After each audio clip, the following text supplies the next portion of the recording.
সাম্প্রতিক সময়ে বাংলাদেশের রাজনীতিতে একটি নতুন বিতর্ক শুরু হয়েছে, যার কেন্দ্রবিন্দুতে রয়েছে ঢাকা বিশ্ববিদ্যালয় কেন্দ্রীয় ছাত্র সংসদ নির্বাচন। এই নির্বাচনকে ঘিরে হাইকোর্ট এবং চেম্বার আদালতে ঘটে যাওয়া নাটকীয় ঘটনা সবার মনোযোগ আকর্ষণ করেছে। হাইকোর্ট প্রথমে ডাকসু নির্বাচন স্থগিত করার আদেশ দেন।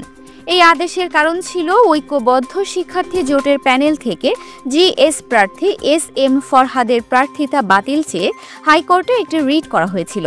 রিটকারীর আইনজীবী আদালতে জানান যে ফরহাদ ছাত্র শিবিরের রাজনীতির সাথে যুক্ত ছিলেন এবং নির্বাচনী ট্রাইব্যুনাল নিষিদ্ধ ঘোষিত ছাত্রলীগের সাথে যুক্ত থাকার কারণে কয়েকজনের প্রার্থিতা বাতিল করলেও ফরহাদের বিষয়ে কোনো ব্যবস্থা নেয়নি।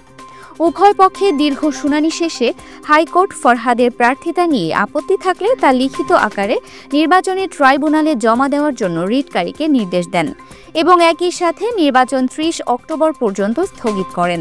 তবে হাইকোর্টের এই আদেশের পরপরই ঢাকা বিশ্ববিদ্যালয়ের আইনজীবীরা তাৎক্ষণিকভাবে চেম্বার আদালতে যান এবং হাইকোর্টের আদেশকে চ্যালেঞ্জ করেন।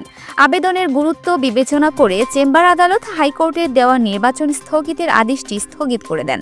এর ফলে ডাকসু নির্বাচন অনুষ্ঠিত হতে আর কোনো বাধা রইল না। এই পরিস্থিতিটি ঢাকা বিশ্ববিদ্যালয়ের শিক্ষার্থীদের মধ্যে মিশ্র প্রতিক্রিয়া সৃষ্টি করেছে। একদল শিক্ষার্থী আদালতের এই সিদ্ধান্তে প্রশংসা করেছে, কারণ তারা মনে করে নির্বাচন একটি গণতান্ত্রিক অধিকার। অন্যদিকে অন্য দল শিক্ষার্থী আদালতের এই সিদ্ধান্তের সমালোচনা করেছে, কারণ তারা মনে করে একটি বিতর্কিত প্রার্থীর বিরুদ্ধে ব্যবস্থা না নেওয়া হলে নির্বাচনের সুষ্ঠুতা প্রশ্নবিদ্ধ হবে। এই বিষয়ে মঙ্গলবার চেম্বার আদালতে পূর্ণাঙ্গ শুনানি অনুষ্ঠিত হবে। এই শুনানিটি ডাকসু নির্বাচনের ভবিষ্যৎ নির্ধারণে একটি গুরুত্বপূর্ণ ভূমিকা পালন করবে।